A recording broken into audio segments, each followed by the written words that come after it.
Boldwood presents The Girl from Venice, written by Siobhan Daiko and read by Julia Franklin and Claire Story.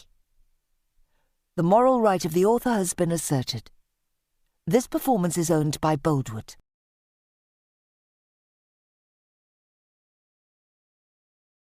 Prologue. Lydia, 1938. Lydia drew back her bedroom curtains and opened the shutters. The humid morning air caressed her face, and she tucked a wayward curl of dark brown hair behind her ear. She smoothed her hands over the cool marble windowsill and gazed out across the lagoon. The pearly pink facade of the Doge's palace shimmered in the early autumn sunshine, its colonnades and balconies bearing witness to the immense power which once resided there.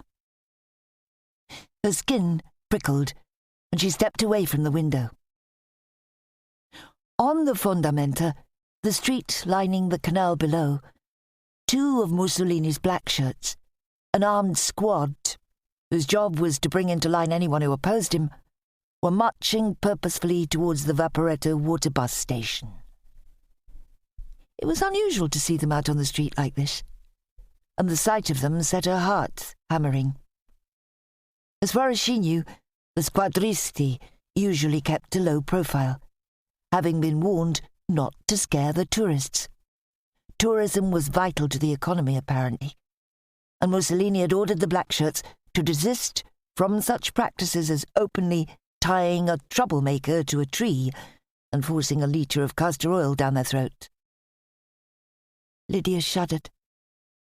Venice boasted few trees, but the black shirts would find pillars where they secretly carried out this despicable act. She was an ardent anti-fascist, like her sweetheart, Renzo, and her group of university friends. They made it their business to keep tabs on the black shirts, from a distance. She wouldn't like to get too close to one. The enticing aroma of coffee brewing filled her nostrils. She made her way down the narrow corridor to the kitchen, a square room at the rear of the palatial apartment. Her papa glanced up from the book he was reading. "Ready for your first day back?" he asked, adjusting his spectacles on his thin nose. She helped herself from the mocha pot on the stove, then dragged a chair out from under the table. "I've been looking forward to it for weeks, and to seeing more of Renzo." She added 2 teaspoonsful of sugar to her coffee. The sweet, dark liquid slipped down her throat, and she gave Papa a smile. "Do you have a lot of patients to visit?" In the mornings he would make his rounds. "Too many, cara mia. I can't wait for you to be qualified so you can join me in the practice." She picked up a piece of bread and spread jam on it. 5 more years to go. Seems like a lifetime." "For you it does because you are young. 5 years, for me, will pass in a flash." After she and Papa had finished their breakfast, she took their dishes to the sink. Rinsing them with hot water, she let her mind wander. How she would have loved her Mama to be here, and to see her starting her 2nd year of medicine. Mama had been an English professor at the university until she lost her battle with cancer 6 years ago. It was thanks to her that Lydia had learnt to speak fluent English, and it was also thanks to her that she had learnt to value her Jewish heritage. Mama had enriched their home life with Jewish traditions, such as lighting candles on Friday nights, cooking Jewish food, and celebrating Jewish holidays. But Lydia and her parents only went to the synagogue for weddings or funerals.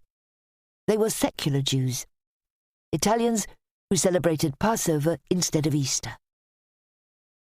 She swallowed the lump of sadness that had swelled in her throat. She still missed Mama so much. She fetched a coat from the cupboard in the hallway and slipped it on. Papa was already opening the front door. They passed their neighbour, Signora Rossi, at the foot of the stairs leading up to the apartments.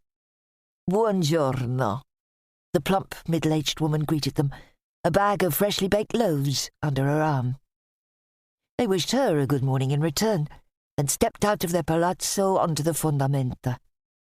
"I'll see you this evening, cara mia," Papa said, swinging his physician's bag. "Enjoy the start of the new term." "I will." She kissed Papa's smooth cheek, inhaling the familiar spicy scent of his aftershave. He was her rock, and she loved him unconditionally. At the Zitelle Vaporetto station, they went their separate ways, Lidia taking the water bus to Zateri, from where she would walk to the university, and Papa heading in the direction of the San Marco district to visit the first of this morning's patients. Lidia found a seat at the prow, hugging her satchel as the engines went into reverse and the boat pulled away from the pier into the Giudecca Canal. Would Marta get on at the next stop? Marta was her best friend. They'd met at secondary school and had in common their dislike of the cult of Mussolini. Once, they'd been forced to read his biography in class and had sniggered behind their hands when they read about the Duce playing with a lion in its cage at the zoo. Marta's father had told them beforehand that the lion had been toothless. Soon, the water bus was tying up at the Redentore stop. Lidia waved as she spotted Marta's fair hair in the crowd of morning commuters. "Ciao!" she called out. Marta jostled to the front of the boat and sat herself down. "Are you going to be dissecting any more dead bodies this year?" she asked with a grimace. "No, we leave that to the freshmen." Lidia grinned. "I'm looking forward to learning about all the different diseases instead." Marta made a gagging sound. "Rather you than me." She was studying to be an architect and was far more interested in art than science. "At least we're both doing something with our brains." She lowered her voice to a whisper. "If Mussolini had his way, we'd be wives and mothers by now." Lidia glanced at the people sitting close by. It wouldn't be a good idea to give voice to her thoughts in public. She pressed a finger to her lips and winked at her friend. 15 minutes later, she and Marta were strolling arm in arm towards Ca' Foscari. She knew these narrow calli, what Venetians like her called their pedestrianised streets. She knew the bridges spanning the small canals along the way. She knew the squares or campi. She knew the dark alleyways, so narrow she could reach out and touch both walls with her outstretched hands. This was her city. She knew it like she knew herself. Not many universities in the world were housed in a Gothic palace overlooking a waterway as beautiful as Venice's Grand Canal, she marvelled, as she and Marta stepped into the courtyard. Her breath caught. There was Renzo, tall and handsome as ever. But what was he doing standing on the steps? He'd mentioned only yesterday that he had an early class in the law faculty and would meet her for lunch in the mensa, the canteen, where they always ate during term time. She unhooked her arm from Marta's. "I'll go and say ciao to Renzo." "Run to you, moroso," Marta laughed. "I'll wait for you here." But Renzo had seen her and was racing down the steps. They met each other in the centre of the courtyard. Her heart skipped a beat as she took in his serious expression. "What's wrong?" He glanced from one end of the patio to the other before his eyes met hers, eyes filled with wretchedness. "All Jews have been expelled from the university," he said without preamble. She gasped. "What do you mean, expelled from the university?" "I went to register, and they shoved a piece of paper at me. There's been a royal decree excluding Jews from public office and higher education." Renzo's deep baritone voice seemed to have gone up an octave. Lidia shook her head. "There must be a misunderstanding. They can't do this to us." "We're Jews, and that's a good enough reason for them." She pressed her lips together. Well, I still think there's been a mistake. This is Italy, not Germany. We are becoming more like Germany every day. I hope not.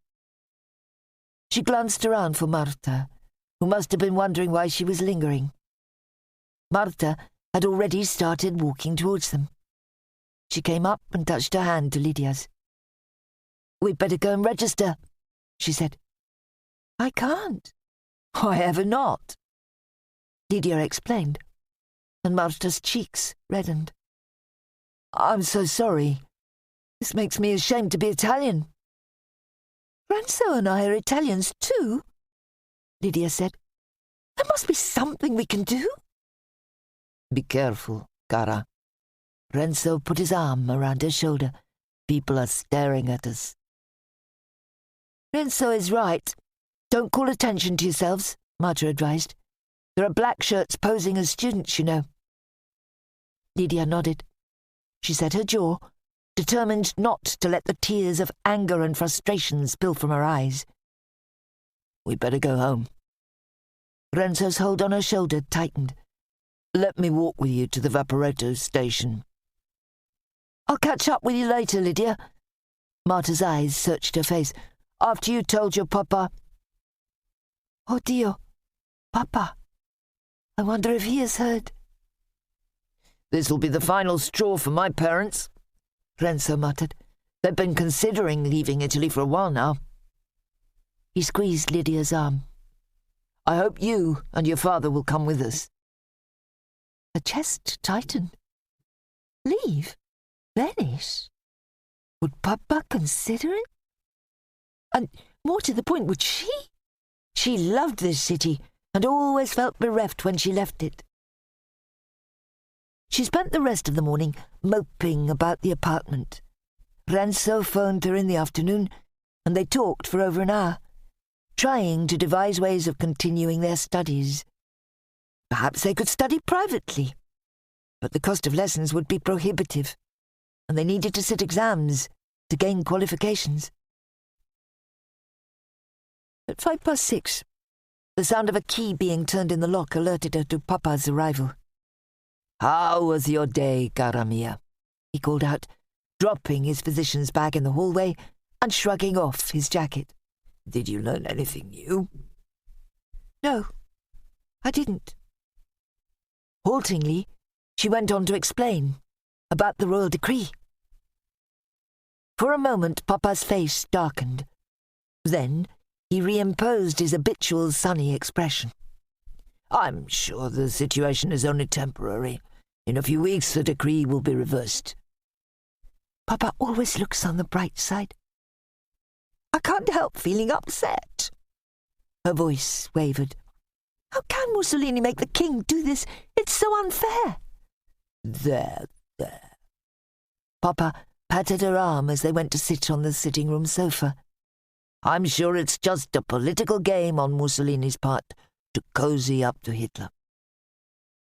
She dragged her hands through her hair.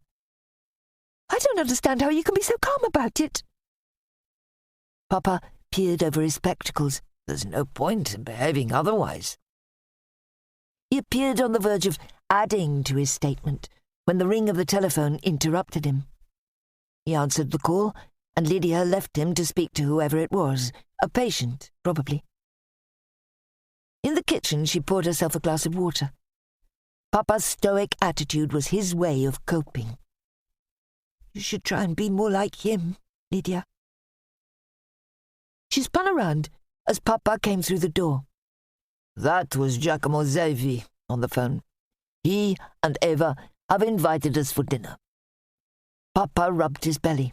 Their maid is cooking grilled sea bass with pine nuts and raisins.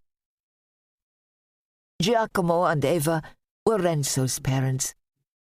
Lydia chewed her lip, remembering what Renzo had said about leaving Venice. Isn't it a little late to be going out? We'll take a motoscafo to save time, Papa suggested. There's bound to be one at the Vaporetto station. Just give me a minute to freshen up, she sighed. A sour taste filled her mouth and turned her stomach. How could she be more like Papa? She was about to lose everything she'd always imagined to be her future. In her room, she changed into a clean blouse and brushed her lips with deep red lipstick. The fascisti disapproved of women wearing lipstick, but she was in a defiant mood. After a quick glance in the mirror, she combed out the tangles in her unruly hair. Papa met her in the hallway, and half an hour later they were alighting at the San Toma jetty on the Grand Canal. From there they walked to the Zevi's apartment in the Calle del Forno. Giacomo had made his money selling expensive jewellery to tourists in his shop in St. Mark's Square, and the Zevi apartment reflected that wealth. Chandeliers hung from the ceilings, and velvet curtains adorned the windows. Renzo greeted Lidia and Papa at the door and led them through to the dining room. She caught the resignation in Renzo's eyes, and her heart ached for him. "Let's enjoy our dinner first, and then we can discuss the situation afterwards," Giacomo suggested, pouring everyone a glass of white wine. Lidia had always liked Renzo's parents. They'd been a part of her life for as long as she could remember. The Jewish community in Venice was small, and they and her parents had known each other since they were children, just like she and Renzo had known each other. How could the Zevis even think of moving away from their roots? She hoped against hope that would not happen. But her hopes were dashed as soon as the meal was over, and everyone went through to the opulent living room. Eva patted the sofa, and Lidia sat next to her on the plush cushion. Renzo perched himself on the other side, while Papa and Giacomo took the armchairs opposite. "These racial laws are insulting," Giacomo came right out and said, making a steeple with his fingers. Papa nodded. "I agree, but it will surely be only a temporary annoyance." "I disagree." Giacomo shook his head vehemently. "All the newspapers now speak with one voice, and that voice is raised against us Jews. The movement has been building steadily for years. A newspaper editorial here, an official memorandum there. It's as if this is all a carefully planned campaign." "Oh, you are exaggerating, my friend." Papa huffed out a breath. "Didn't you and I fight with our countrymen against the Austrians during the Great War? Our military service is proof of our allegiance to Italy." "What do you make of the manifesto of the scientists, Dr. De Angelis?" Renzo asked Papa. The article had been published a month ago in Il Giornale d'Italia, saying Italian Jews weren't true Italians, but a foreign race. "Just propaganda. There is no anti-Semitism in Italy. Even the Doge says so."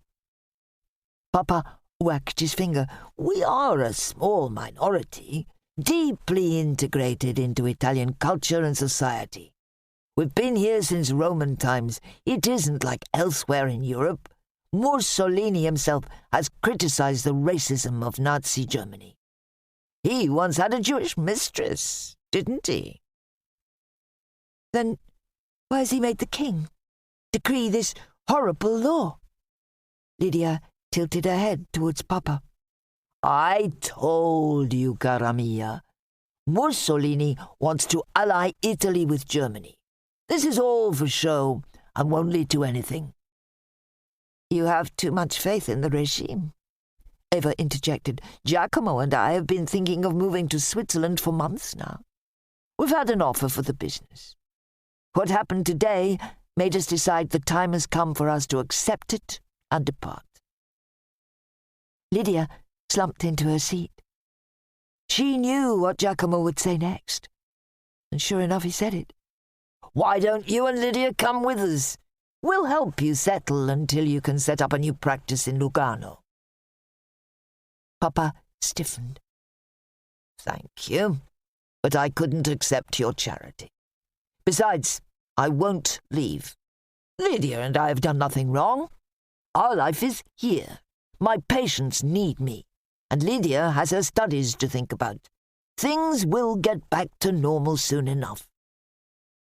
Normal? How could life ever be normal without Renzo? Lydia twisted her fingers in her lap. She remembered their first kiss. They'd only been 6 years old at the time, walking through Piazza San Marco behind Renzo's English nanny. He'd taken her hand and had pecked her on the cheek. "Will you be my morosa?" he'd asked. Her heart had filled with happiness, and she'd agreed to be his sweetheart. They'd been inseparable ever since. But if he genuinely loved me, he would move heaven and earth to stay in Venice. The thought had come unbidden, and try as she did to suppress it, the notion gained force as the evening wore on, and the arguments between Papa and the Zevis became mere background noise to the sickening feeling of dismay that had invaded her soul. Chapter 1. Charlotte, 2010. I hefted the bag of exercise books through the open doors of the lift and dragged them down the hallway to my apartment. With a sigh, I retrieved the keys from my handbag.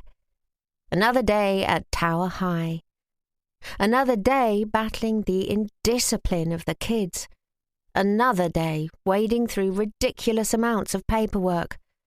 I yawned, so tired I could have fallen asleep on my feet. I staggered into the open-plan living area, dropped the bag on the sofa, and kicked off my heels. I'd been struggling with my marking because of visiting Gran in the hospice every afternoon for the past month. Dear Gran. My heart grew heavy with sadness.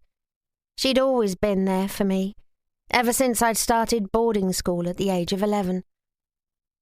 I'd suffered from terrible homesickness when I'd first arrived in the UK, after growing up a pampered expatriate kid in Hong Kong.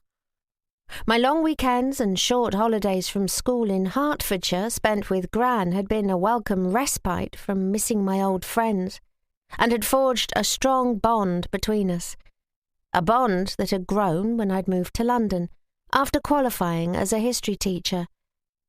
Gran had been widowed shortly before I'd arrived in England, and I hoped I'd helped her through the grieving as much as she'd helped me settle into my new circumstances. I dug for a tissue in my pocket and wiped at my eyes. Gran was dying, and I didn't know how I would cope without her. 91 was a good age, but the pancreatic cancer had snuck up on her, dooming her before she had any inkling something was wrong. Why should she have to suffer? Life could be so unfair. I made myself a cup of tea, then changed out of my work clothes into a pair of jeans and a jumper. I was used to coming home to an empty flat. Even when Gary had lived here with me, I would always be back before him. What I wasn't used to, though, was the loneliness of the nights without him. I'd kicked him out after discovering he'd had a one-night stand with my best friend Mel, while I'd been on a school trip to the Normandy landing beaches during half-term. The earring left on the bedside table, such a cliché. I'd recognised the pearl studs immediately, as I'd given them to Mel on her last birthday. It was Gran's shoulder I'd cried on. Boarding school had distanced me from my parents, not that we were ever close. They had an active social life in Hong Kong, where Dad was a big shot in the Far East Bank, and the evenings when they would abandon me at home with our Filipino maid stood out more in my memory than any time spent together as a family. Gran's death would be hard to bear. So very hard. I stared at the bag of books on the sofa. I'd better deal with them. On a long exhale, I carried them to the desk in the corner of the room. Last night, when I'd visited Gran, she'd been heavily sedated and had slept most of the time. I divided the pile into two and put half back in the bag. I'd take it with me to the hospice. Gran would probably still be out for the count. The O2 Arena across the Thames filled the periphery of my vision as I stepped onto the pavement outside the block of flats. A strong breeze whipped a strand of dark brown hair across my face. I took an elastic band from my pocket and tied my unruly mane into a ponytail. Being blown to bits outdoors was the downside of living here in Docklands, so close to the river. Not that I was complaining. The apartment belonged to my parents, and I only paid a token rent.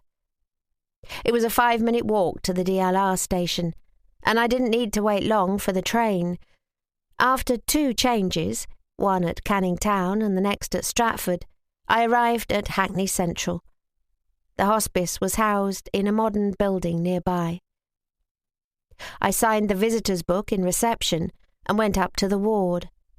The sight of Gran's pale face, white as the pillow on which she was resting, made my chest tighten. How can my feisty Gran be lying there so still and defenceless? Only a couple of months ago she'd been hitting the shops with me in Oxford Street and going to the theatre in the West End. I put down the bag of books, bent, and kissed her parchment-dry cheek. Her breathing was slow and even. With a sigh, I reached for her hand. It lay limp and warm in my palm. "It's me, Lottie," I whispered. Could she hear me through the morphine fuzz? There was no response. Just like yesterday. The day before, she'd been hallucinating, calling out the word Sant'Ilaria. She'd opened her jaundiced eyes and had fixed them on me. "We're running out of ammunition," she said as clear as a bell. "We've got to hide." Then she dropped off to sleep again. I'd had no idea what she'd been on about. Some film she'd watched, maybe? A young male nurse bustled up to check her drip, oxygen levels and heart monitor. "How is she?" I asked as I drew up a chair. "As comfortable as can be expected." He took her temperature and wrote in her notes. "We've given her extra opiates for the pain." After the nurse had left us, I took an exercise book from the sack by my feet and a pen from my handbag. My Year 9 class's homework, interviewing someone who remembered World War II or researching them from the internet, had been completed to varying levels of proficiency. I needed to make suggestions for improvement in practically every book I marked, and it was slow going, especially as I was multitasking, chatting to Gran about my day and filling her in on the latest shenanigans in her favourite TV soap opera, Coronation Street. I didn't know if she heard or even understood what I was saying, but it felt right. The nurse returned. "Doctor would like a word with you," he said, giving me a sympathetic glance. My heart pounded. Oh, shit. Gran's doctor was waiting for me in the family room. Middle-aged, with steel grey hair cut in a severe bob, but her smile was kind and so were her eyes. "Please, take a seat," she said. Her words made my insides quiver, and I swallowed hard. She sat in the chair facing me. "You need to prepare yourself, my dear. Your grandmother doesn't have long." She paused. "Is there anyone else who should be here?" "Mum. She should have come days ago. What daughter would wait until her mother's dying breath before visiting? I'll ring her right away." The doctor left me alone, and I pulled my mobile phone from my pocket. It was the middle of the night in Hong Kong, but Mum had said to call when Gran's death was imminent. I pressed Mum in my contacts and waited for her to pick up. "Lottie?" Her voice sounded groggy. "It's time," I said, my voice trembling. "You need to get on the next flight if you want to say goodbye." 2 days later, Mum and I were sitting next to each other by Gran's bed. My heart was breaking, and I committed every feature of her dear face to memory, counting every breath she took, breaths that were coming slower as the evening wore on. Gran was lying so still, so deathly still. It was as if she had already left us. I sent Mum a quick glance from under my lashes. Stony-faced as usual. She was the archetypal ice maiden. Did passion seethe and boil beneath her frosty exterior, or was it completely absent? Impossible to tell. She never once cracked in my presence. How she'd ever melted enough to fall in love with Dad was a mystery to me. Gran had said Mum was her father's daughter, and took after Grandad not only in looks but in personality. I barely remembered him, just that he'd been tall, distinguished-looking, and always seemed to have his nose in a book. I tensed. Gran's breathing had changed. She inhaled a rasping breath. Nothing. My heart pounded. Then I gasped with relief. She'd finally exhaled that breath. But a couple of minutes later, tears blurred my vision and furrowed my cheeks. Gran passed quietly, peacefully, inhaling one more rasping breath, then exhaling and never taking another. The heart monitor flatlined and beeped, alerting the nurse who approached to check her pulse. He shook his head when he couldn't find one. "I'm sorry," he said. I kissed Gran's forehead, surprised to feel it had already lost its warmth. "Goodbye, Gran. I love you." Stepping back, I waited for Mum to do the same. Surely she wanted to. Except she simply stood by the side of the bed, looking slightly put out. It was as if, by dying, Gran was causing her an inconvenience. Finally, she patted Gran's leg. "Rest in peace, Mother. If you see Father on the other side, please give him my love." I wanted Mum to wrap her arms around me and comfort me, so I could comfort her in return. Instead, I followed her out of the ward, my shoulders heaving as I wept. At the entrance to the hospice, Mum whirled around. "Stop blubbing, you're making a spectacle of yourself." I sniffed and wiped away the snot with the back of my hand. "Your mother has just died. Don't you care?" I spat the words at her. "Of course I care." She gave me an exasperated look. "I come from a different world to you, that's all. It seems that after Princess Diana died, no one has any self-control anymore." She hailed a passing taxi and we climbed in. "We'll call your father when we get back to the flat. He'll want to be at the funeral. If he's not too busy—" He was always too busy. He'd been too busy to come to my graduation. "He was fond of your grandmother, and will want to be there, I'm sure." Mum pursed her lips. I stared out the window at the London skyline. Hearing Gran being referred to in the past tense had brought a painful lump to my throat. "I'll start making the arrangements in the morning." Mum gave a yawn.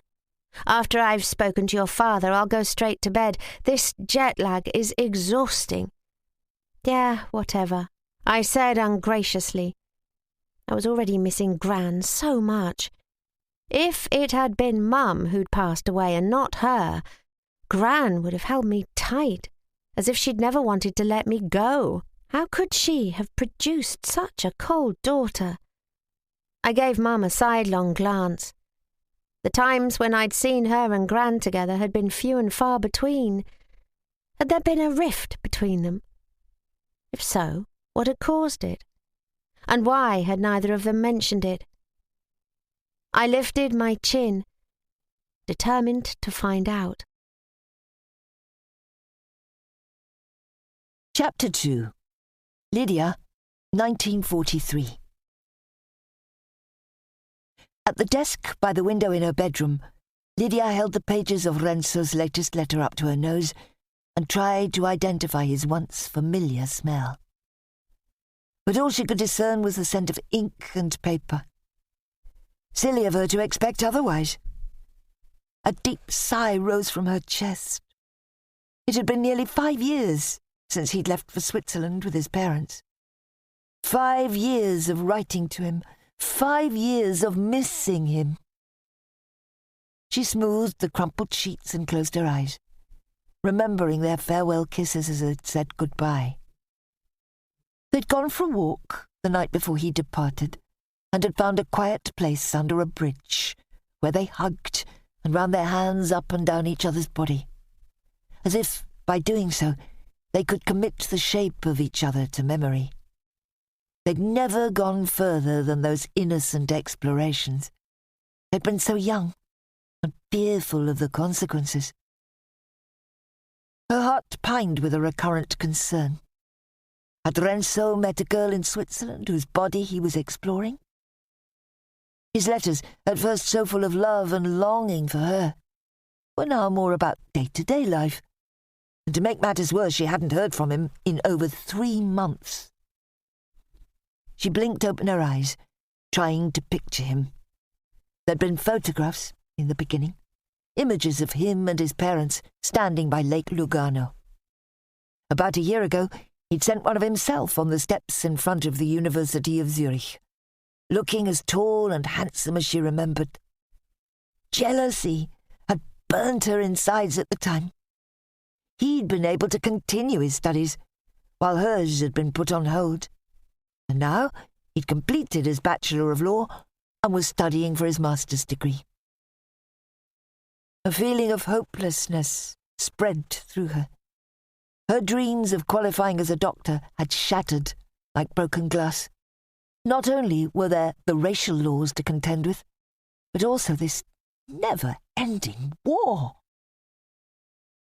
6 months after she'd bid Renzo that tearful goodbye, while she was helping Papa as his unofficial assistant on his rounds, Mussolini had annexed Albania, justifying his actions by proclaiming the ethnic affinity of Albanians and Italians. Everyone knew he'd made the move as a reaction to Hitler's annexation of Austria and occupation of Czechoslovakia. Mussolini had wanted to show his strength.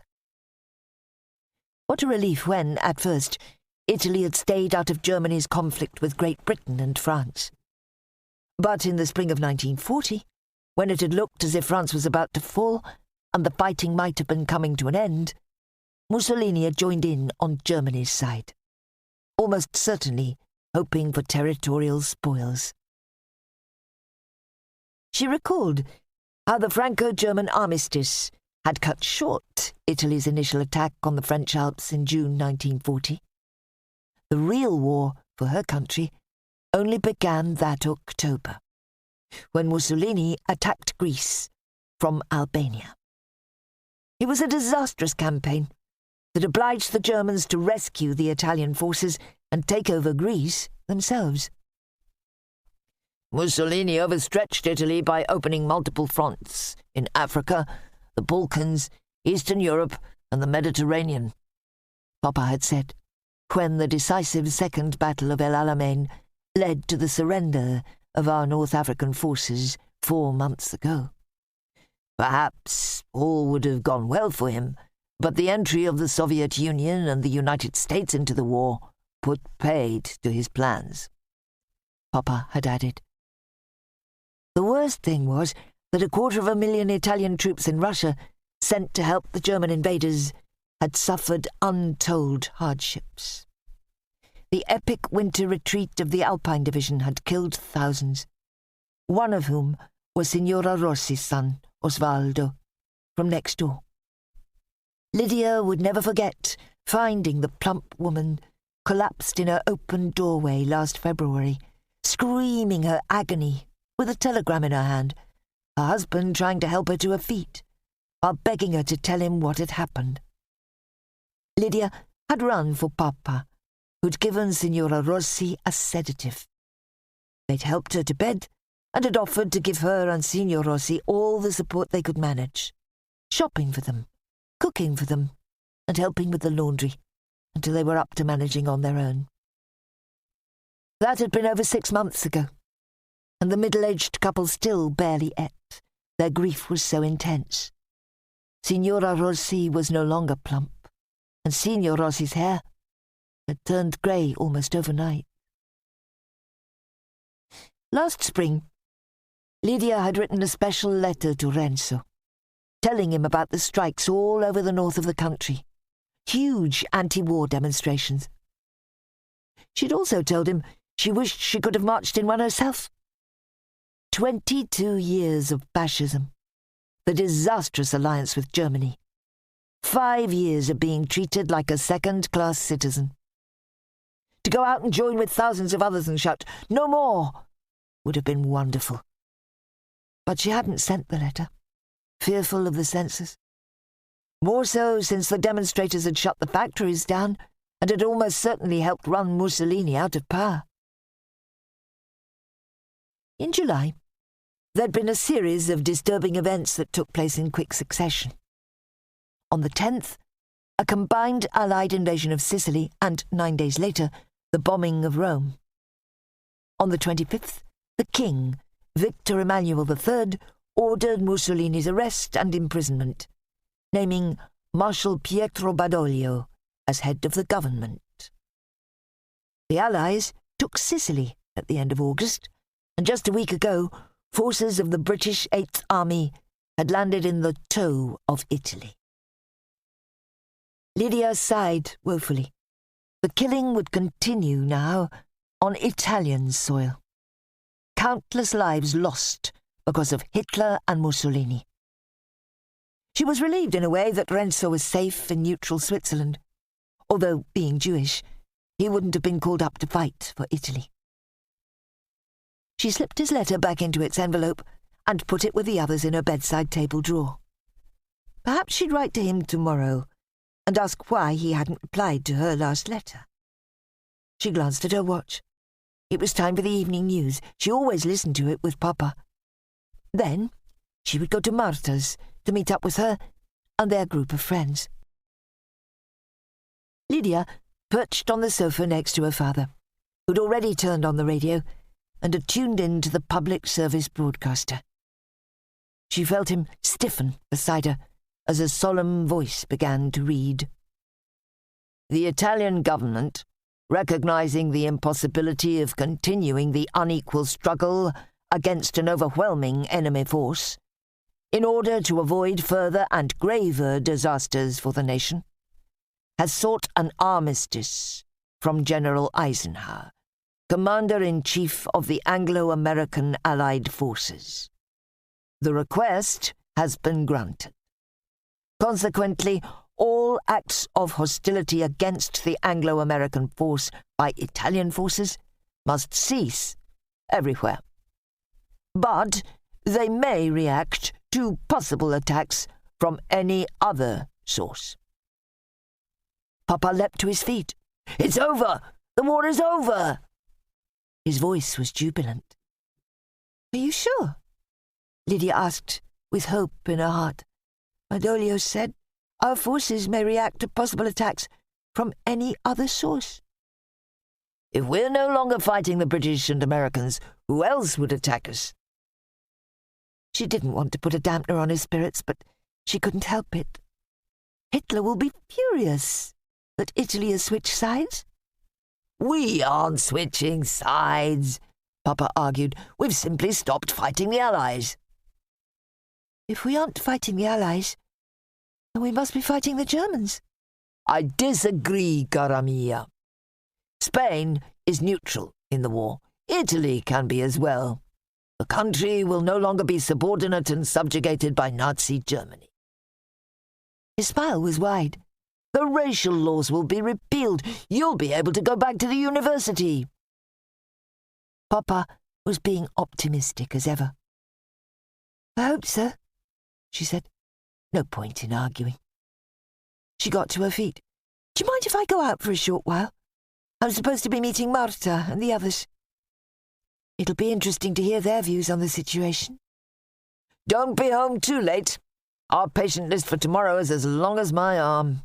We'll need to make an early start." "Of course, Papa." She kissed his stubbled cheek. "I promise." She left him to tune into Radio Londra on the BBC and let herself out of the apartment.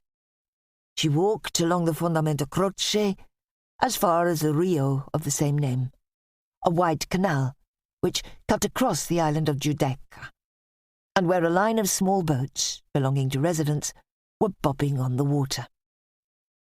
Papa had never bothered to have a boat of his own, but Marta's father, Signor Pivetta, was the proud owner of a flat-bottomed rowing boat with an outboard engine. Lydia spotted it under the streetlight, tied to a wooden pole. She gazed at it nostalgically. Marta had learnt to navigate the channels of the lagoon, and in the heat of the summer months, before life had changed, Lydia and Renzo would go with her. How they used to enjoy diving into the tepid waters to swim and cool off. She so longed for those days to return. Did she still long for Renzo to be a part of them, though? She sighed to herself. He might prefer to stay on in Switzerland when the war comes to an end, anyway. She rang the doorbell of the Pivetta family home, a simple 2-story building where Marta lived with her parents and younger sister. Her father, a croupier at the casino of Venice, and her mother, a primary school teacher, were happy for Marta's friends to meet up in their salotto, away from prying eyes and black-shirt spies. "At least we know you're safe with us," they'd told her. Marta answered the door and led Lydia through to the lounge. "Have you heard the news?" Her tone was serious, and Lydia's heart sank. She went up to the group, seated around the coffee table in the middle of the room, drinking and smoking.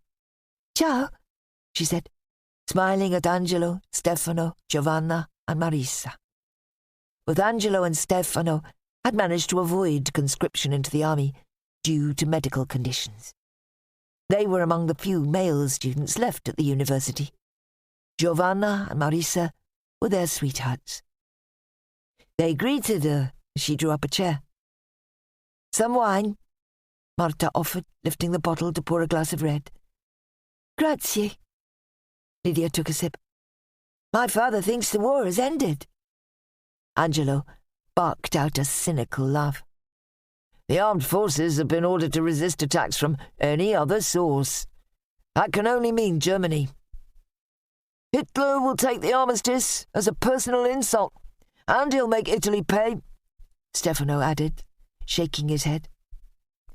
"We've heard that the Germans have something like 100,000 troops on the peninsula." Giovanna took a drag from her cigarette and exhaled a puff of smoke. Women smoking was another thing the fascisti frowned upon. Kesselring managed to get his men out of Sicily onto the mainland last month. Giovanna tapped off a coil of ash. "No matter what Radio Londra says, the Allies, by letting our troops and the Germans evacuate, didn't achieve what they'd called a rout." Marta pulled a cigarette from the pack on the table and leant forwards while Stefano lit it. "Oh dear," Lydia groaned. "I was hoping they'd all go back to Germany." "No chance of that." Angelo swigged from his glass. "By all accounts, Hitler expected Badoglio to switch sides, and he sent 8 more divisions here since July." "Oh dear," Lydia said again, unable to keep the consternation from her tone. "What will happen now?" "The SS will arrive in Venice, that's what," Marisa muttered. "And they don't mess about pouring castor oil down your throat," she grimaced. "They kill you instead." Lydia's stomach churned. "What can we do?" "Fight back. Either that or become a vassal state of Germany." Marta glanced at Lydia. "You and your father should leave. Go to Switzerland. Jews won't be safe here when the Germans come." Lydia shook her head. "I'm Italian, like you.